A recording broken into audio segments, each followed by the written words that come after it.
وبركاته. إن الحمد لله نحمده ونستعينه ونستغفره ونعوذ بالله من شرور أنفسنا ومن سيئات أعمالنا. من يهده الله فلا مضل له ومن يضلله فلا هادي له. وأشهد أن لا إله إلا الله وأشهد أن محمدا عبده ورسوله. أما بعد.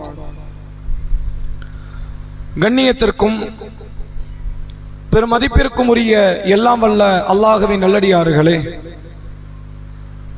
அல்லாஹுடைய பேரருளால் வாரந்தோறும் வெள்ளிக்கிழமை மக்ரிப் தொழுகையை தொடர்ந்து தொடர் மார்க்க சொற்பொழிவு நிகழ்ச்சியை நாம் பேசிக்கொண்டும் கேட்டறிந்து கொண்டும் இருக்கிறோம்.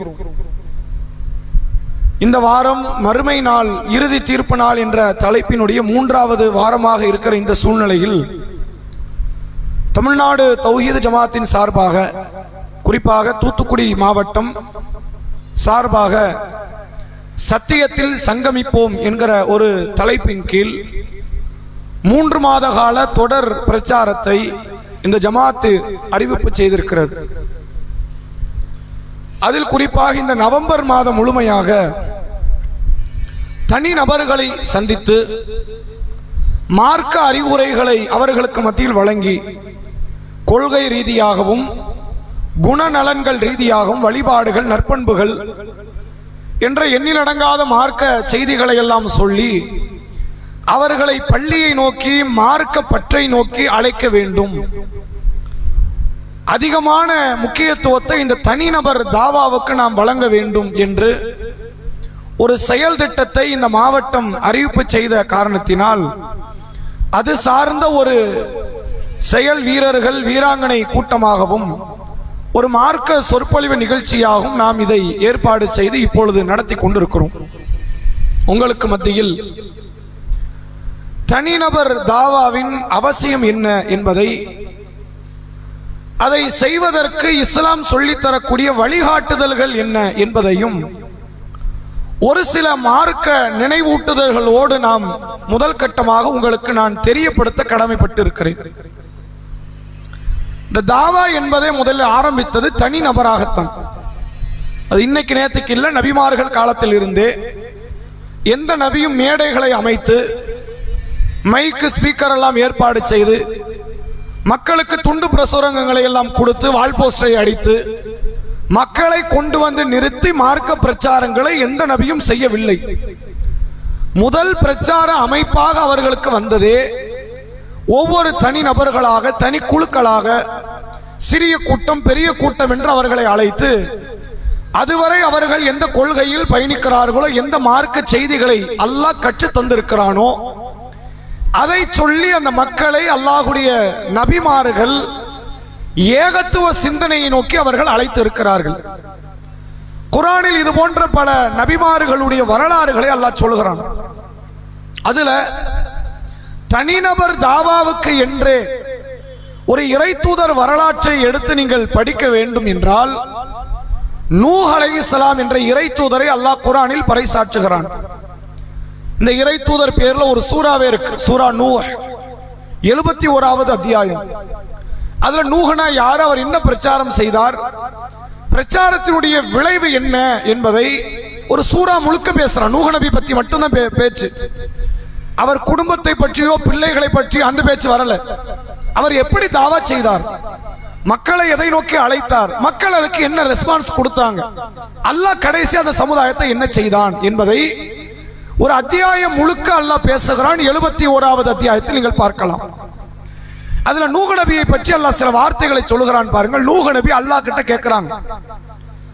இந்த 71வது அத்தியாயத்தினுடைய 2வது 3வது வசனங்கள், அதை தொடர்ந்த வசனங்களை நீங்க பார்க்கலாம். கால ரப்பி இன்னி தஅவத்து கௌமி லைல வ நஹாரா. நூஹ் அவர் சொல்லுகிறார், என் இறைவா, என் சமுதாயத்தை நான் பகலிலும் அழைத்தேன், இரவிலும் அழைத்தேன். இந்த நேரங்காலம் நான் பார்க்க மாட்டேன். தாவாவுக்கும் ஒரு டைம் இருக்குமா, வேலைக்கு போறோம், 10 மணி வேலைன்னா 10 மணி தான் கடைக்குள்ள நுழையணும், 5 மணிக்கு முடியணும்னா 5 மணிக்கு என்ன ஆனாலும் வெளியே வந்துடணும். ஞாயிற்றுக்கிழமை விடுமுறைனா விடுமுறை தான், இரவு நேரத்தில் வேலை பார்க்க மாட்டேன் என்று உலக வேலைகளில் நாம் ஒன்றை புரிந்து வைத்திருக்கிறோம். ஆண்களாக இருந்தாலும் சரி, குடும்ப பெண்களாக இருந்தாலும் சரி, இல்லை என்னால் இவ்வளவுதான் முடியறதுக்கு மேல முடியாது என்று நாம் உலக ரீதியான வேலைகளில் எப்படி ஈடுபட்டு இருக்கிறோமோ அப்படி அவர் நினைத்தால் தாவால ஈடுபடலாம். அல்ல 8 மணி நேரம் நான் பிரச்சாரம் பண்ணிட்டேன், ஒரு நாளைக்கு 8 மணி நேரம் தான் ஒதுக்க முடியும், நான் தூங்கணும், நான் வழிபாடு செய்யணும், நான் ஏனைய பல என் குடும்பத்தை பாதுகாக்க பொருளாதாரத்தை சம்பாதிக்க நேரம் ஒதுக்கணும், அப்படியெல்லாம் நூஹ் நபி பேசாமல் அவர் சொல்கிறார், ரப்பி இன்னி தாவத்து கௌமி லைல வனஹாரா, இறைவா என் சமுதாயத்தை நான் பகலிலும் அழைத்தேன், இரவிலும் நான் அழைத்தேன். அது மட்டும் இல்லாமல் ஃபலம் யஸீதுஹும் துஆஇ இல்லா ஃபிராரா, என் அழைப்பு அவர்களுக்கு வெறுப்பை அதிகப்படுத்திக் கொண்டே இருக்கிறது. நான் முதல்ல போய் தாவா செய்யும்போது வெறுப்பை காட்டுறான், அடுத்து வந்து தாவா பண்ற வெறுப்பை காட்டுறான். ஒவ்வொரு முறை நான் தாவா செய்யும் பொழுது அவன் வெறுப்பு கூடிக்கொண்டே இருக்கிறது. வெறுப்பு என்ன குறைஞ்ச பாடு இல்லை. சரி, பல முறை ஒரு சொல்றாரு, இவர் அறிவுரை என்னதான் என்று கேட்டு பார்ப்போமே என்று வரல. தினம் தினம் அவனுடைய அந்த வெறுப்புணர்வு கூடிக்கொண்டே இருக்கிறது. இன்னி குல்லமா தாவத்துஹும் லி தக்ஃபிர லஹும் ஜஅலு அஸாபியஹும் ஃபீ ஆதானிஹிம் வஸ்தக்ஷௌ சியாபஹும் வஸர்ரு வஸ்தக்பரு இஸ்திக்பாரா. நூஹ் அலைஹிஸ்ஸலாம் அவர்கள் சொல்கிறார்கள், என் இறைவா, நீங்கள் என்னுடைய அழைப்பை ஏற்றால் அல்லாஹ் உங்களை மன்னிப்பான் என்று அந்த மக்களை நான் அழைத்தேன். உன் மன்னிப்பை சொல்லி கூப்பிட்டேன். அல்லாஹ்வுடைய மன்னிப்பு வேணுமா, நீங்க வாங்க, மார்க்கத்தோடு கொஞ்சம் தொடர்புல இருங்க என்று அந்த மக்களை நான் அழைத்தேன். ஆனால் என்ன செய்தார்கள் தெரியுமா? காதுகளில் தங்கள் விரல்களை கொண்டு மூடிக்கொண்டார்கள், ஆடைகளால் தங்கள் உடல்களை போர்த்திக் கொள்கிறார்கள். என்ன பார்க்கவும் விரும்பல, என் பேச்சை கேட்கவும் விரும்பல, ஓடுறான், வெறுண்டு ஓடுகிறான். நான் பேச வந்தாலும் இங்க யாரும் கேட்பதற்கு மனம் இல்லை, அப்படி ஒரு ஓட்டம் எடுக்கிறார்கள். அது மட்டும் இல்லை, சும்ம இன்னி தாவத்துஹும் ஜிஹாரா, இந்த மக்களை நான் பகிரங்கமாக அழைத்தேன், சத்தம் போட்டு கூப்பிட்டேன், என் சமுதாயமே என் பேச்சை கேளுங்க, மார்க்க விஷயத்திற்கு கட்டுப்படுங்கள் என்று என் சமுதாயத்தை சத்தம் போட்டு அழைத்தேன். சும்ம இன்னி அழலந்துலகும் வஸரர்துலகும் இஸ்ராரா, நான் பகிரங்கமாகவும் சொன்னேன், ரகசியமாகவும் கூப்பிட்டு பார்த்தேன். ஒவ்வொரு ஆளையும் தனியா கூடி எப்படி எப்படி எல்லாம் தாவாவை கொண்டு போக முடியுமா அத்தனை வழி பார்த்துருக்கிறாங்க.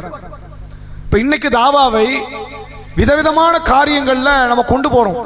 ஒரு துண்டு சீட்டுகள் மூலமாக, ஒரு வால் போஸ்டர் மூலமாக, டிவி நிகழ்ச்சிகள் மூலமாக, ஃபேஸ்புக், யூடியூப் என்ற அந்த மாதிரியான செயலிகளை பயன்படுத்துவதன் மூலமாக எப்படியெல்லாம் இந்த தாவாவை கொண்டு போக முடியும் நம்ம பல விதங்களை யோசிக்கிறோம். ஆனால் ஏறத்தாழ பல ஆயிரம் ஆண்டுகளுக்கு முன்னால் நூஹ் அலைஹிஸ்ஸலாம் என்னென்ன விதத்தில் சொல்லணுமே அத்தனையும் சொன்னேன். சத்தம் போட்டு கூப்பிட்டேன், பகிரமா கூப்பிட்டேன், ரகசியமா கூப்பிட்டேன், பகல்ல கூப்பிட்டேன், இரவுல கூப்பிட்டேன், நீ மன்னிப்ப என்று உன் மன்னிப்பை சொல்லி கூப்பிட்டேன். அவனுக்கு வெறுப்பை அதிகமாக்கியது. காதுகளை, தன்னுடைய விரல்களால் காதுகளை மூடிக்கொள்கிறார்கள், ஆடைகளால் போர்த்திக் கொள்கிறார்கள், ஓடுகிறார்கள். இதுதான் இந்த மக்களின் நிலையாக இருக்கிறது. சும்ம இன்னி அழலந்துலகும் வஸரர்துலகும் இஸ்ராரா ஃபகுல்து இஸ்தக்ஃபிரு ரப்பக்கும் இன்னஹு கான கஃபாரா. அந்த மக்களிடத்தில் சொன்னேன், யா அல்லாஹ், இந்த மக்களை நான் அழைத்தேன், அல்லாஹ்விடத்தில் மன்னிப்பு தேடுங்கள், அல்லாஹ் உங்களுக்கு மழையை தருவான், பிள்ளை செல்வத்தை தருவான், உலகத்தில் புற்பூண்டுகளை முளைக்க வைப்பான், பேர் அருள்களை எல்லாம் தருவான். நான் சொல்லி இந்த மக்களை உன்னை நோக்கி அழைத்தேன். யா அல்லாஹ், ஒரு இறை தூதர் இவ்வளவு சிரமம் எடுக்க வேண்டிய அவசியமே கிடையாது. உண்டா? அல்லாஹ் திருமறை குர்ஆனில் நபியை பார்த்து சொல்கிறான், நபியே ஃபதக்கிர் இன்னமா அன்த முதக்கிர், அறிவுரை சொல்லுங்கள், நீங்கள் அறிவுரை சொல்பவர் தான். வேலை முடிஞ்சிருச்சு. அபூஜஹலை கூப்பிடுங்க, இப்ப நான் தூதர்ப்பா, அல்லாஹ் ஒருத்தன் நம்ம கடவுள், நீ அவனை வணங்கணும், எனக்கு கட்டுப்படணும், மறுமையில நீ அல்லாஹ்க்கு பயந்துக்க, நரகத்துக்கு பயந்துக்க. வேலை முடிஞ்சிருச்சு. அவன் ஏத்துக்கிறான், ஏத்துக்கல போறான், உங்க வேலை முடிஞ்சிருச்சு. இவ்வளவுதான் இறை தூதர்களுக்கான பணி. ஆனால் அவர்கள் அத்தனை பேருமே சிரமத்தை தாண்டிதான் தாவா செய்தார்கள். அதோடு நிறுத்தக்கூடாது. நிறுத்திவிட்டால் இந்த மக்களுக்கு எப்படி மார்க்கம் போய் சேரும்? நீ அடித்தாலும் துன்புறுத்தினாலும் பிரச்சனைகளை செய்தாலும் நான் தொடர்ச்சியாக இந்த மார்க்க கருத்துக்களை என் குடும்பத்தவர்கள், என் அண்டை வீட்டார்கள், எனக்கு தெரிந்தவர்கள், தெரியாதவர்கள், நான் பார்க்குபவர்கள் அத்தனை பேருக்கும் இந்த மார்க்கத்தை பரப்புவேன் என்று பரப்பியவர்கள் நபிமார்கள். இப்ராஹிம் அலைஹிஸ்ஸலாம் பிரச்சாரம் செய்கிறார்கள். எடுத்த எடுப்புல தூக்கி நெருப்புல போட்டாங்களா? பல எச்சரிக்கை. லஇல்லம் யன்தஹில் நர்ஜுமன்னக, இப்ராஹிமே நீங்கள் விலகிக் கொள்ளாவிட்டால் கல்லை கொண்டு அடித்து உங்களை கொலை செய்வோம். அதை கேட்டுட்டு மறுபடியும் பிரச்சாரம் செய்தார். அதனால தான் நெருப்பு குண்டம். எடுத்த எடுப்புல நெருப்பு குண்டம் இல்லை. முதல்ல புறக்கணிக்கிறாங்க, பேச்ச கேட்கல, கல்ல கொண்டு அடிப்போங்கிறாங்க, மிரட்டுறாங்க, ஊற விட்டு தள்ளுவோங்கிறாங்க. அத்தனையும் பார்த்து அவர்கள் பொறுமை இழந்து கடைசியாக நெருப்பு குண்டத்தில் தூக்கி எறிந்தார்கள். மூசா நபி இடத்தில் பிரச்சாரம் நடக்கிறது. ஒரு நாள் போய் ஃபிரௌன்ட்ட பிரச்சாரம் நடக்கிறது. ஃபிரௌன் வாய்ப்பு கொடுக்கிறான் தப்பிக்கிறதுக்கு. வேறு ஒரு நாள்ல உங்களோட போட்டியை வந்து சந்திக்கிறாங்க மூசா நபி. எப்படியாவது இந்த மக்களை சத்தியத்தை சொல்லி அழைத்து சென்று விட வேண்டும், ஃபிரௌன் உட்பட. ஃபிரௌனையும் கூட்டு போயிடணும் அப்படிங்கிற நம்பிக்கை. இப்படி எல்லா இறை தூதர்களுக்கும் ஒரு அளவு கடந்த நம்பிக்கை என்ன இருக்கு அப்படின்னா, இந்த மக்களுக்கு பிரச்சாரம் செய்யறது நிறுத்திடே கூடாது. எனக்கு வாய்ப்பு எல்லாம் கொடுத்தது ரூஹு போற வரைக்கும் தான். ரூஹு போயிடுச்சுன்னா நான் யாருக்கும் எதையும் சொல்ல முடியாது. கபூர்ல அடியார்கள் இருப்பார்கள், நல்லடியார்கள். நல்லடியார்கள் அல்லாஹ்விடத்தில் கேட்பார்கள், யா அல்லாஹ், நான் பெரிய பெரிய இன்பத்தை எல்லாம் இங்க நான் அடைஞ்சிட்டேன், சொர்க்கத்தை பார்த்தாச்சு, சொர்க்கம் போக போறேன், இதை போய் நான் என் குடும்பத்துல சொல்லிட்டு வரட்டுமா? நல்லடியார்கள் எதிர்பார்ப்பார்கள். அது தாவாலாம் முடிஞ்சு போச்சு. அதுக்கான காலகட்டம் இது இல்லை. பேச வேண்டிய சொல்ல வேண்டிய கருத்துக்கள் எல்லாம் முடிந்து விட்டது. அதான் உயிரோடு இருக்கும் போது சொல்ல வேண்டியது. நம் கனவுமத்தில் ஆரோஸ், புது மாப்பிள்ளையை போன்று நீங்கள் தூங்குங்கள் என்று அந்த நல்லடியார்கள் தூங்க வைக்கப்படுவார்கள் என்று நபி அவர்கள் சொன்னார்கள். நம்முடைய உயிர் பிரிகிற வரைக்கும் மட்டும்தான் மக்கள் மத்தியில் மார்க்கத்தை எடுத்து சொல்ல முடியும். நாம என்ன நினைக்கிறோம், மார்க்கத்தை சொல்வது ஏதோ வேலை வெட்டி இல்லாத ஒரு காரியம் நினைக்கிறோம். இதெல்லாம் யாருங்க பண்ணுவா? நமக்கு 1008 பிரச்சனைகள், விஷயங்கள் இருக்கிறது. இதுக்கு மத்தியில் அல்லாஹ், ரசூல், நபிமார்கள் மறுமை நாள், சொர்க்கம், நரகத்தை நினைவுபடுத்தி ஒரு அறிவுரையை முத்தாய்ப்பாக ஒருத்தருக்கு சொல்லணுமா? தேவையா? அதன் அவசியம் என்னங்கிறது நீங்க தெரிந்து கொள்ளுங்கள். நபி அவர்கள் சொன்னார்கள், இன்னல், அதாவது ஒரு மையத் மௌத்தாகி விடுமே ஆனால் இன்கத்தா அன்ஹு அமலுஹு, அவருடைய எல்லா அமல்களும் முறிக்கப்பட்டு விடுகிறது, 3ஐ தவிர. நீங்க மௌத்தானாலும் உங்களுக்கு நன்மை பதிவு செய்யப்படும். அந்த மாணவர்கள் கைகள் நிக்காது. நம்ம மௌத்தாயிட்டோம், இனிமே தொழுவு போறது இல்ல, நோன்பு வைக்க போறதில்ல, தர்மம் செய்ய போறதில்ல, ஹஜ் செய்ய போறதில்ல, அவங்களுக்கு ரெஸ்ட் தானே. ரசூலுல்லாஹ் சொன்னாங்க, இல்ல ரெஸ்ட் கிடையாதுங்கிறாங்க. அவங்க அப்பவும் நன்மை பதிவு செய்வார்கள். நீங்கள் 3 வகைகளில் நன்மை அடைந்தால், ஒன்று சதக்கத்துல் ஜாரியா, நீங்கள் மௌத்தாகலாம், நீங்கள் தர்மமாக செய்தவை மௌத்தாக கூடாது. அப்படி ஒரு தர்மத்தை செஞ்சிருந்தா அதன் மூலமாக பயனடைபவர்கள் உங்களுக்கு நன்மைகளை பெற்றுத் தரக்கூடிய இடத்தில் இருக்கிறார்கள். 3வது நபி சொன்னார்கள், வலதுன் சாலிஹுன் யதுஉ லஹு, அவருக்காக வேண்டி பிரார்த்தனை செய்கிற நல்ல பிள்ளைகள் அப்படின்னாங்க. 2வது என்ன தெரியுமா? நீங்கள் யாருக்காவது நல்ல கல்வியை போதித்து விட்டு செல்வீர்களே ஆனால், அந்த கல்வியின்படி அவர்கள் நடப்பார்களே ஆனால், அது உங்களுக்கு கபரிலே பெரிய பாக்கியமாக வந்து சேரும் என்று அல்லாஹ்வுடைய ரசூல் அவர்கள் சொன்னார். இறந்ததுக்கு அப்புறமும் கூலி ஒருவருக்கு கிடைக்கும் என்றால் தாவாவுக்குத்தான் கிடைக்கும். வேற எந்த மார்க்க பணிகளை செய்தும், அமல்களை செய்தும், வழிபாடுகளை செய்தும் இறந்த பிறகு நீங்கள் கூலியை பெற முடியாது. யாருக்காவது அறிவுரை கொடுங்கள். தொழாதவர்களுக்கு தொழுகை நோக்கி அலையுங்கள். அமல்கள் மீது ஆர்வம் இல்லாதவர்களுக்கு ஆர்வத்தை ஊட்டுங்கள். உறவில் முறிந்து கிடப்பவர்கள் உறவை இணைத்து வையுங்கள். கணவன் மனைவி சண்டையிட்டவர்களை இணைத்து வையுங்கள். அண்டை வீட்டார்களோடு சகஜமாக பழகி மார்க்க கருத்தை அவர்களுக்கு போதியுங்கள். நீங்கள் மார்க்கமாக எதை மக்களிடத்தில் விட்டுட்டு போறீங்களோ அது உங்களுக்கு கபருல வந்து சேரும். நாங்க சொல்லலாம், மண்டல்ல அலா கைரின் ஃபலஹு மிஸ்லு அஜ்ரி ஃபாயிலிஹி. ஒரு அடியான், ஒரு நபர் பிறருக்கு மார்க்கத்தை போதிக்கிறார், அதன்படி அவரும் நடக்கிறார் என்றால் அதை கேட்டு அவர்கள் மற்ற மக்கள் நடக்கிறதனுடைய கூலியும் சேர்த்து இவர் பெற்றுக் கொள்கிறார். எவ்வளவு பெரிய பாக்கியம் இது! உலகத்தில் எந்த முதலாளி இப்படி கூலி தரவே மாட்டான். அல்லாஹ் மட்டும்தான் தருவான். நான் ஒரு நிறுவனத்தில் வேலை பார்க்கிறேன். மாத ஊதியம் 10,000, 20,000, 50,000 ஏதோ ஒரு ஊதியத்தை பெறுகிறேன். என் சிபாரிசின் பேரால் 10 பேரை நான் இதே நிறுவனத்தில் கொண்டு வந்து சேர்க்கிறேன். அவன் வேலை பார்த்தா அவனுக்கு கூலி, எனக்கு கூலி கிடையாது. எனக்கு எந்த விதமான அதுல ஒரு ஃபண்டு கிடைக்காது. அல்லாஹ்வுடைய மார்க்கத்தில் நான் பணி செய்கிறேன், பிற மக்களையும் பணி செய்வதற்கு அழைக்கிறேன், கொண்டு வந்து நிறுத்துகிறேன் என்றால் அவர்கள் பாடுபட்டதற்கான கூலியும் சேர்த்து அல்லாஹ் எனக்கு தருகிறான். அவர்கள் அமல்களில் எதுவும் குறையாது. இது எதுல நடக்கும்? மார்க்கத்தை எடுத்து சொல்வதில் மட்டும்தான் நடக்கும். இந்த மார்க்கத்தை சொல்றதுனா நிறைய பேர் நினைக்கிறாங்க, இந்த மாதிரி மைக்கு பிடிக்கணும், சரளமாக ஒரு அரை மணி நேரம் 3/4 மணி நேரம் பேசணும். அதுக்கான சாத்தியம் கிடையாது. அது சிரமம், வெக்கமா இருக்குது, கூச்சமா இருக்குது, அதனால பேச மாட்டோம். ஆனா தாவாவை மைக்கு வடிவத்தில் கொண்டு போய் சேர்ப்பது என்பது ஒரு களம் தான். அது மட்டும்தான் தாவா என்பது அல்ல. பேசாமல் தாவா நடக்கும் தெரியுமா? பேசினாதான பயம். பேசாமல் தாவா நடந்தது குர்ஆன்ல அல்லாஹ் பேசுறான். ஜக்கரியா என்கிற ஒரு இறை தூதர், அந்த இறை தூதருக்கு பல ஆண்டுகளாக குழந்தை இல்லை. அந்த இறை தூதர் அல்லாஹ்ட்ட முறையிடுகிறார், அல்லாஹ் எனக்கு பிள்ளையை தா. ரப்பி இன்னி வஹனல் அல்து மின்னி வஸ்தஅல ரஸு ஷைபன் வலம் அகும் பி துஆஇக ரப்பி ஷகியா. அல்லாஹ் எனக்கு பிள்ளை இல்ல, தலையெல்லாம் நரமுடி ஆயிடுச்சு, எலும்பெல்லாம் பலகீனமாயிடுச்சு, இனிமேல் புள்ள பெத்தெடுக்க சாத்தியமும் கிடையாது. அவர் மனிதர்ங்கிற அடிப்படையில் பேசுறார். ஒரு வாரிசை, எனக்கான ஒரு சந்ததியை நீ ஏற்படுத்தித்தா என்று கேட்கும் பொழுது அல்லாஹ் யஹ்யா என்ற பேருடைய குழந்தையை தர்றேன்னு நற்செய்தி சொல்றான். இனிமே தானே பிறக்கும் குழந்தை, இன்னைக்குன்னா காலையிலனா சாயங்காலம் பிறக்க போகுது, அதுக்கு ஒரு பீரியட் ஆகும். யஹ்யா என்ற பேருடைய குழந்தை உங்களுக்கு கிடைக்கும். ஜக்கரியா அலைஹிஸ்ஸலாமுக்கு ஒரு பெரிய ஒரு நம்பிக்கை இழப்பு என்னன்னா, தன் ஆரோக்கியத்தின் மீது, அல்லாஹ் மீது கிடையாது. அல்லாஹ் எதையும் தருவான். அவன் கன்னி பெண்ணுக்கு பிள்ளையை கொடுப்பான், நமக்கு தரமாட்டானா? கன்னி பெண் பிள்ளை பெற்று எடுப்பாளா? எடுக்க முடியாது. கன்னி பெண்ணுக்கே கொடுக்க தெரிந்த அல்லாஹ்க்கு எனக்கு தரது பெரிய விஷயம் இல்லை. ஆனா நான் பலகீனமானவனாச்சே, அதனால அல்லாஹ் கிட்ட கேட்கிறாங்க, அல்லாஹ் அதுக்கு ஒரு சான்று நீ காட்டு. ஜக்கரியா அலைஹிஸ்ஸலாம் எந்த விதமான குறைபாடுகள் இல்லாத நிலையில் 3 நாட்கள் அவரால் பேச முடியாது. 3 நாள் என்ன பண்ண முடியாது? வாயை திறக்க முடியாது, பேச முடியாது. இது உங்களுக்கான சான்று. நீங்க பேச மாட்டீங்க, என்ன அர்த்தம்?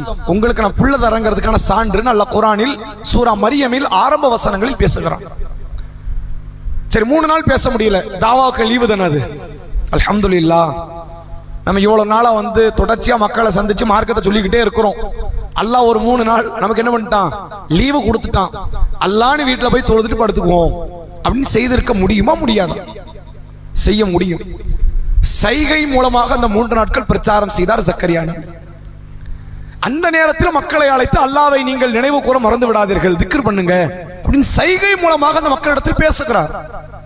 சைகையில அந்த மக்களுக்கு தெரிய வைக்கிறார். அவ்வளவு அவசியம் வந்துச்சா? இப்படி ஒரு தாவா செய்யணுமா? தேவையா? நபிமார்கள் மட்டும்தான் அந்த தாவாவினுடைய உண்மையான தாற்பயத்தை உணர்ந்து கொண்டார்கள். இதுல கிடைக்கிற கூலி பெருசு. அவன் அதை அனுபவித்து கடைபிடிப்பானே, ஆனால் அவன் சொர்க்கத்தை அடையக்கூடியது மிக பிரம்மாண்டம். அதனால மக்கள் அழைக்க வேண்டியதான் வேணும். கண்டிப்பா அழைப்பு கொடுத்தே ஆகணும். அல்லாஹ் ஜும்மாவுடைய பயான வாரம் ஒரு முறை கட்டாயமாக்கிட்டான்.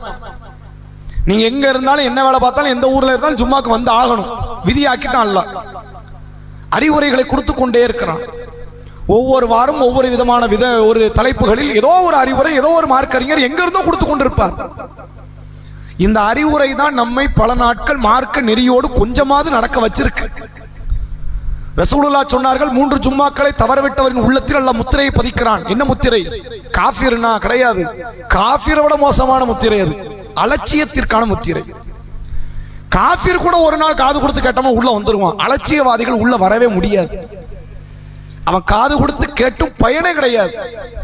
அப்படி ஒரு முத்திரை அல்லாஹ் பதிய வைக்கிறான். ஏனென்றால் தாவா அவன் கேட்க விரும்பல.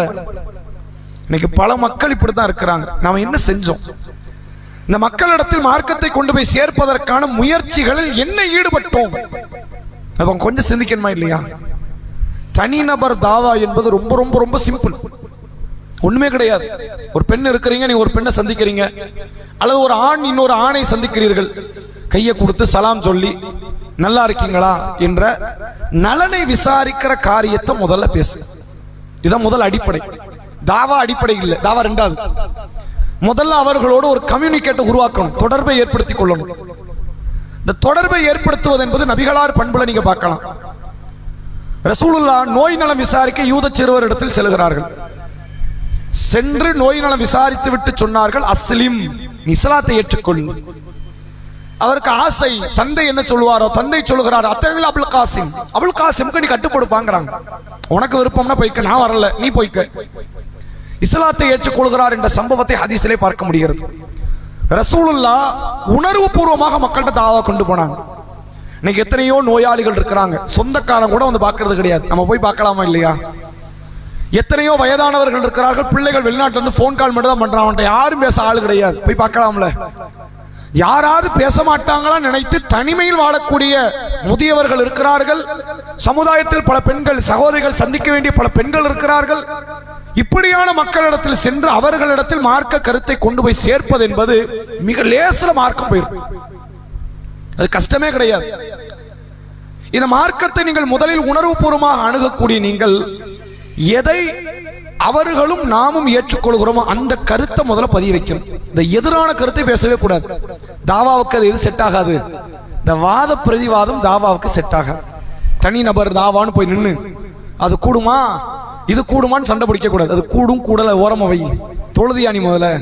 தொழுகை நீ ஏத்துக்கிறியா நானும் ஏத்துக்கிறேன் இல்லையா? 2 பேரும் ஏத்துக்கிறோம். முதல்ல தொழுவோம். அல்லாஹ் அப்படித்தான் அழைப்பு கொடுக்கிறான். சூரா ஆல் இம்ரான் 64வது வசனம் அல்லாஹ் ரப்புல் ஆலமீன் சொல்கிறான், குல் நபியே நீங்கள் சொல்லுங்கள், யா அஹ்லல் கிதாப், வேதவாசிகளே, யூத கிறிஸ்தவர்கள் நபியை கூப்பிட சொல்றான். நபியே நீங்க கூப்பிடுங்க யூத கிறிஸ்தவர்களை. தஅலவ் இலா கலிமத்தின் சவாயின் பைனனா வ பைனக்கும், உங்களுக்கும் எனக்கும் மத்தியில் உள்ள ஒரு ஒற்றுமை கொள்கை நோக்கி வருவோம். இது கூடும் இது கூடாது இது சரி இது தப்பு அதனால நம்ம பின்னாடி பேசுவோம். உன் கொள்கை என்ன? அல்லாஹ் வணங்கணும். என் கொள்கை அல்லாஹ் வணங்கணும். உன் கொள்கை ஷிர்க் வைக்க கூடாது. என் கொள்கை ஷிர்க் வைக்க கூடாது. உன் கொள்கை மற்றவர்கள் கடவுளாக கூடாது. என் கொள்கை மற்றவர்கள் கடவுளாக கூடாது. நம்ம எல்லாத்தையும் இதுல ஒன்று சேர்ந்துருவோம். நாங்க கரெக்ட் தானே இந்த அழைப்பு? இதுதானே ஒரு நியாயமான அழைப்பா இருக்கும். ரசூலுல்லாஹ் அந்த அழைப்பை சொல்லிதான் அழைக்க வேண்டும் என்று அல்லாஹ் திருமறை குர்ஆனில் கட்டளை இடுகிறான். அப்ப இப்படி நம்ம அழைச்சோம், இங்க யாருமே நம்முடைய அழைப்பை புறக்கணிக்க மாட்டார்கள். ஒரு பகுதியில் ஒரு சகோதரி இருக்கிறாங்க. அக்மார்க்கு சுன்னத்துல் ஜமாத் கொள்கையை கோட்பாட்டை ஷிர்க்கு சிந்தனையில் கடைபிடிக்கிற பெண், ஆனால் தொழுவது கிடையாது. அப்படி வைங்களேன். எம்மனி தர்காவுக்கு போகல வேற, அது மாதிரி ரெண்டாவது பேசுவோம். தொழுவலாம்ல, தொழுகையில் என்ன பிரச்சனை அப்படின்னு தொழுகை நோக்கி அழைப்பு கொடுக்கலாம். திக்ருகளை துவாக்களை நோக்கி அழைப்பு கொடுக்கலாம். இது சரிதான், நம்ம சொல்லக்கூடியது மார்க்க பிரச்சாரம் தான் என்று நம்ப வைத்த பிறகு, அந்த கொள்கை நீங்கள் உறுதியாக எடுத்து சொன்ன பிறகுதான் மார்க்கத்தினுடைய அடிப்படை சட்ட விதிகளுக்குள்ள வரணும். நீங்க போறீங்களா தர்காவுக்கு, அது குர்ஆன் சொன்னது அல்ல, ஹதீஸ் போதித்தது அல்ல, நபிகளார் நமக்கு அப்படி போதிக்கல என்று நீங்கள் சொல்லும் பொழுது பல மக்கள் காது கொடுத்து கேட்பதற்கு வழிவகையாகும். எடுத்த எடுப்பல அந்த கொள்கையினுடைய வார்த்தைகள் நம்ம சொல்லும் பொழுது ஏராளமான மக்கள் புறக்கணிப்பதற்குத்தான் அது ஒரு வாய்ப்பாக அமையுது. அல்லாஹ் திருமறை குர்ஆன்ல மூசா நபி கிட்ட சொல்லி அனுப்புறான். மூசா நபி யார்கிட்ட போறாங்க? அக்மார்க்கு ஷைத்தான், ஃபிரௌன்ட்ட. அவனை விட ஒரு கடைஞ்செடுத்த ஷைத்தானா நீங்க பார்க்க முடியாது மனித குலத்துல. மூசா அலைஹிஸ்ஸலாம் அவர்கள் தலை சிறந்த ஒரு நல்லவர், இறையச்சவாதி. ஒரு இறையச்சவாதியை ஒரு ஷைத்தான்ட்ட அல்லாஹ் அனுப்புறான். என்ன சொல்லி அனுப்புறான் தெரியுமா? மோசமானவன் அவன். எடக்கு மடக்கா பேசுறான், நீங்களும் எடக்கு மடக்கா பேசுங்க அப்படி சொல்லணும்ல. கூலா லஹும் கௌலன் லையின், மூசாவே ஹாரூனே ஃபிரௌனிடத்தில் நளினமான சொற்களை எடுத்து சொல்லுங்கள். ஒருவேளை அவன் அல்லாஹ்வை பயப்படலாம். அவன் பயப்பட மாட்டான்னு அல்லாஹ்க்கு தெரியும், ஆனா அல்லாஹ் அதை உடைக்கலப்போ. ஒருவேளை அவன் அல்லாஹ் பயப்படலாம். நீங்க சொல்வதை எப்படி சொல்லுங்க? நளினமான முறையில். எப்ப ஃபிரௌன் நீ கடவுள் இல்ல, நீ ஒரு மனிதன், என்ன மாதிரி உன்ன மாதிரி மத்தவன் மாதிரி நீ ஒரு மனுஷன், கடவுள் வேற ஒருத்தன், நம்ம அந்த கடவுளை வணங்குவோம், நம்ம எல்லாரும் ஒன்னா சேர்ந்து நிற்போம் அப்படின்னு நளினமான சொற்களை சொல்லி அந்த மக்களை நீங்கள் அழையுங்கள் என்று சொல்லி அல்லாஹ் அந்த தாவாவை நோக்கி மூசா அலைஹிஸ்ஸலாமை அனுப்பி வைக்கிறான். மிக இலகுவாக கடக்கலாம். இங்க பேச டாபிக் இல்லாமல் கிடையாது, எதனாலும் பத்தி பேசலாம். ஒரு சிறுவர்களை அழைத்தால் சிறுவர்கள்ட்ட நீங்கள் நபியை பற்றி பேசலாம். ஒரு பாவமான காரியத்தில் ஈடுபடுகிற இளம் பெண்களை நீங்கள் பார்த்தால் நரகத்தை குறித்து பேசலாம். ஒரு குடும்ப பெண்ணிடத்தில் சுவனத்தை குறித்து பேசலாம். ஒரு குடும்ப ஆணிடத்தில் மறுமையினுடைய விசாரணை குறித்து பேசலாம். பேச இல்லாம கிடையாது, அவ்வளவு கண்டென்ட் மார்க்கம் கொடுத்திருக்குது. பேசுவதற்கு தான் இங்க ஆள் இல்லை. கண்டென்ட் இருக்கு, என்ன இல்லை? பேசுகிற நபர் இல்லை. கண்டிப்பாக பேச முடியும், என்னால முடியாதுன்னா கிடையாது. அல்லாஹ் மூசா அலைஹிஸ்ஸலாம் பேச வச்சான். அது எவ்வளவு பெரிய ஆச்சரியம் தெரியுமா? மூசா நபி சொல்கிறார், ரப்பி ஷ்ரஹ் லி ஸத்ரி வ யஸ்ஸிர் லி அம்ரி வஹ்லுல் உக்தத்தம் மின் லிசானி யஃப்கஹு கவ்லி. யா அல்லாஹ், என் உள்ளத்தை விரிவுபடுத்து, என் காரியத்தை லேசுபடுத்து, என் நாவின் முடிச்சுகளை அவிழ்த்து விடு, என் வார்த்தை அவர்கள் கேட்பார்கள். பேச முடியாது யா அல்லாஹ் என்னால அப்படின்னு சொன்ன மூசா நபியையே தலை சிறந்த வார்த்தைகளை பேசுகிற நபராக கொண்டு போய் நிறுத்துறானா அல்லாஹ் அவள முடியும். இங்க பேச முடியாம கிடையாது, யாருனாலும் பேசலாம். அதனால் இந்த தனி நபர் தாவாக்களை நம்ம எப்படி மேற்கொள்ள வேண்டும் என்பதை புரிந்து குழுக்களாக தனித்தனியாக காலை மாலை இரவு உங்களுடைய நட்பு வட்டாரம், பள்ளிவாசல் முஹல்லாவில் சில பெரியவர்கள் இருப்பாங்க, ஆண்கள் நீங்க போய் சந்திக்கலாம். அல்லது பெண்கள் உங்களுடைய முடுக்க அந்த பக்கத்து வீடுகளில் அக்கால் தங்கை அவங்களுடைய சிநேகிதர்கள் என்கிற பேரில் அந்த பெண்கள் இருப்பார்கள், அவர்களை சந்திக்கலாம். சந்தித்து மார்க்க ரீதியான உபதேசங்களை நோக்கி அழையுங்கள். நீங்க அப்படி அழைத்து ஒரு சின்ன மார்க்க குழுக்களை உருவாக்கி விட்டால் எத்தனையோ பல தீன் சம்பந்தப்பட்ட மார்க்க ரீதியான கருத்துக்களை பரிமாறி நீங்களும் வெற்றியை நோக்கி அவர்களையும் வெற்றியினுடைய படிக்கட்டுகளை நோக்கி அழைக்கிற இடத்தில் நாம் இருக்கலாம். லேசான ஒரு காரியம். அல்லாஹ் அல்வா துண்டு மாதிரி கொடுக்கிற நன்மையும் இதுல தான் இருக்கு. ஹஜ் பிரம்மாண்டமான காரியம், ஆனால் ஹஜ்ஜுக்கு நீங்க பணம் செலுத்தணும். ஜக்காத்து பிரம்மாண்டமான காரியம், பணம் கொடுக்கணும். தாவா பிரம்மாண்டமான காரியம், பணமே கொடுக்க வேண்டாம். நீங்க வார்த்தைகளை கொடுத்தா போதும், கொஞ்சம் நேரத்தை கொடுத்தா போதும். அல்லாஹ்வுடைய ரசூல் அவர்கள் சொன்னார்கள், அல்லாஹ்வுடைய பாதையில் காலை சிறிது நேரம் அல்லது மாலை சிறிது நேரம் யார் ஒருவர் ஜிஹாது புரிகிறாரோ, இஸ்லாத்தை பொறுத்தவரை ஜிஹாத் என்பது அது யுத்தம் என்ற அர்த்தம்லாம் தப்பா வைப்பாங்க, அப்படிலாம் கிடையாது. போர், யுத்தம் அப்படியும் ஒரு அர்த்தம் இருக்கிறது. அதே நேரத்தில் மக்கள் நலம் சார்ந்த காரியங்களில் ஈடுபடுவதற்கு பேர் ஜிஹாத். தாய் தந்தையை கவனிக்கிறது பேர் ஜிஹாத். இஸ்லாம் சொல்லுகிறது, ரசூலுல்லாஹ் சொல்றாங்க, காலையில் சிறிது நேரம் அல்லது மாலையில் சிறிது நேரம் யார் ஜிஹாத் புரிகிறாரோ அவர் ஹைரும் மின் துன்யா வமா ஃபீஹா, உலகத்தில் உள்ள எல்லா வஸ்துக்களை விட சிறந்த கூலியை பெற்று விடுகிறார். நம்முடைய தாவா அடங்கும்னா அது நம்முடைய மௌத்தாகத்தான் இருக்கணும். இன்னைக்கு ஏன் இந்த அம்மா பேச வரல, அவர் மௌத்தாயிட்டார், அப்படி இருக்கணும். இன்னைக்கு ஏன் இந்த நபர் பேச காணும், தினமும் வந்து எதையாவது கதை பேசுவார், மார்க்கம், குரானு, ஹதீஸு, மறுமை, சொர்க்கம், நரகம் என்னத்தையாவது சொல்லுவாரு, அந்த நபர் மௌத்தாகி விட்டார் என்ற நிலைதான், மரணம் தான் நம்முடைய தாவாவுக்கான தடைக்கல்லாக அமைய வேண்டுமே ஒழிய எதுவுமே அமையக்கூடாது. இது இந்த ஒரு மாசங்கிறது ஜமாத் சொல்லும், ஜமாத் நாளைக்கு வேற ஒரு செயல் எடுத்து சொல்லும், அடுத்த மாசம் இன்னொன்னு சொல்லும். நமக்கு தனிநபர் தாவாங்கிறது அடங்கவே கூடாது. என்னைக்கும் யாரை பார்த்தாலும் நன்மைகளை ஏவி தீமைகளை தடுக்கிற ஒரு மகத்தான பணியை செய்து கொள்ள வேண்டும். அல்லாஹ் ரப்புல் ஆலமீன் முஸ்லீம்னு சொல்ல தகுதி படைச்சவன் யாரும் குர்ஆன்ல பேசுறான். நம்ம எல்லாரும் முஸ்லீம் தானே? நீங்க யாரு எங்க கேட்டாலும் நான் முஸ்லீம் என்று நீங்கள் பதிவு செய்கிறீர்கள். ஆனால் அல்லாஹ் சொல்றான், நீங்களாம் முஸ்லீம் இல்லைங்கிறான். நம்மளை பார்த்து நீங்களாம் முஸ்லீமே கிடையாது. முஸ்லிம்ங்கிற வார்த்தையை பயன்படுத்தவே ஒரு கூட்டத்துக்கு தான் தகுதி இருக்கு. ஒமன் அஹ்ஸனு கௌலம் மிம்மன் தஆ இலல்லாஹ் வ அமில சாலிஹன் வ கால இன்னனி மினல் முஸ்லிமீன். மக்களை எல்லாம் அல்லாஹ்வை நோக்கி அழைத்து தானும் நல்ல அமல்களை செய்து நான் முஸ்லிம் என்று எவன் சொல்லுகிறானோ அவனை விட அழகிய சொல்லுக்குரியவன் யார் என்று கேட்கிறான். அந்த வார்த்தை அவனுக்கு தான் சூட் ஆகும். முஸ்லிம்னு ஒருத்தன் சொல்றான்னு வைங்க, அவன் சொல்லலாம், அவனுக்கு தான் சூட் ஆகும், மற்றவனும் சொல்லாதீங்க, நீங்க முஸ்லிமே பேசாதீங்க என்ற விதத்தில் தாவாவை குறிப்பிட்டு அல்லாஹ் ரப்புல் ஆலமீன் சொல்லக்கூடிய நிகழ்வை பார்க்க முடிகிறது. நபிமார்களுடைய பணி. ரசூலுல்லாஹ் ஹஜ்ஜத்துல் விதாவிலே ஒரு வார்த்தையை சொன்னார்கள், பல்லிகு அன்னி ஒலவ் ஆயா. ஒரே ஒரு மார்க்க செய்தி கிடைக்கும், எடுத்து சொல்லுங்க, யார்கிட்டனாலும் சொல்லுங்க, எல்லா மக்கள்கிட்ட சொல்லுங்க, விதவிதமாக அந்த மார்க்கத்தை சொல்லலாம். பல சகோதரிகள் இருக்கிறீர்கள், நீங்க நினைச்ச வீட்டில் ஒரு கரும்பலகை வாங்கி போடலாம். எவ்வளவு ரூபா இருப்பது? ஒரு 300 ரூபா ஆகுமா, 400 ரூபா ஆகுமா? தினமும் சாக் பீஸ்ல ஒரு மார்க்கு கருத்தை போடலாம். நல்ல சொல் தர்மம் நபி அவர்கள் சொன்னார்கள், என்ன இருப்பது? பேரிச்சம்பளத்தில் துண்டை தர்மம் செய்தாவது நரகத்தை விட்டு தப்பித்துக் கொள்ளுங்கள். மக்களிடத்தில் நல்ல அண்டை விட்டார், அல்லாவிடத்தில் நல்ல அண்டை விட்டார், நபி அவர்கள் சொன்னார்கள். எழுதி போட முடியுமா? முடியாது. இது ஒரு தாவா. எவ்வளவோ கருத்துக்களை, மார்க்க ரீதியான செய்திகளை மக்கள்கிட்ட இலகுவாக ரம்மியமான முறையில் கொண்டு போய் சேர்க்கலாம். நம்ம அதை கஷ்டம் நினைக்கிறோம், அப்படி கிடையவே கிடையாது. ஏன் பல ஆண்டுகளாக இங்க மார்க்க சொற்பொழிவு நடந்து இந்த கூட்டத்தை தாண்டி அதிகம் வரலைன்னா நாம செய்யலை. செஞ்சிருந்தா வருவாங்க. கண்டிப்பாக இந்த மக்கள் மத்தியில் மார்க்கத்தை சொல்லணும். ரசூலுல்லாஹ் சொன்னாங்க, பல்லிகு ஷாஹிதுல் காயிப், வந்திருப்பவர்கள் வராதவர்களுக்கு மார்க்கத்தை சொல்லுங்கள். எல்லா நேரத்திலும் மார்க்க கருத்துக்களை பரப்பி தீமை என்று பார்த்தவுடனே இதை தீமை நாங்கள் பதிவு செய்யுங்க, இது தீமை, இது ஹராம், இது பாவம், அல்லாட்ட தண்டனை பதிவு செய்யுங்க. நன்மை என்றால் இது ஒரு நன்மை, இந்த நன்மையை நீங்க தவற விட்டுறாதீங்கிறத பதிவு செய்யுங்கள். யாரை பார்க்கும் போதும் நீங்கள் பேருந்தில், கடை வீதிகளில், தெருக்களில், வீடுகளில், சொந்த பந்தங்களை யாரை சந்தித்தாலும் சரி, இதுதான் மார்க்கம், இதை செய்யுங்க, இதை செய்யாதீங்க, இது கூடும், இது கூடாது, குர்ஆன் ஹதீஸை போதியுங்கள். ஒரு நேரம் உங்களுடைய மரணத்திற்கு பிறகு பேசப்பட வேண்டும், இந்த நபர் இல்லை, நமக்கு அறிவுரை இப்ப கிடைக்கலங்கிற அளவிற்கு தாவாக்கள் நடந்து கொண்டே இருக்கும். இந்த தாவா செய்வது இந்த ஜமாத்துக்கான ஆரோக்கியம் நினைக்காதீங்க, அது தப்பது. உங்கள் கபருக்கான ஆரோக்கியம். உங்கள் கபரை நீங்கள் ஒளிமிக்கதாக அமைத்துக் கொள்ள வேண்டும் என்றால் உங்களுக்கு பிரார்த்தனை செய்கிற பல்லாயிரக்கணக்கான மக்களை நீங்க உருவாக்கணும். காசை கொடுத்தாலும் வாங்கவே முடியாது. துவா செய்கிற மக்களை எப்படி வாங்க முடியாது? பணம் கொடுத்தாலும் வாங்கிட முடியாது. உங்கள் செல்வாக்கால் வாங்க முடியாது, உங்கள் பதவிகளால் வாங்க முடியாது. கூட்டத்தை காட்டலாம், டேங்கப்பா அந்த ஆள் மௌத்தானார் 2000 பேர் வந்து தெரியுமான்னு கூட்டத்தை காட்டலாம், பிரார்த்தனை காட்ட முடியாது.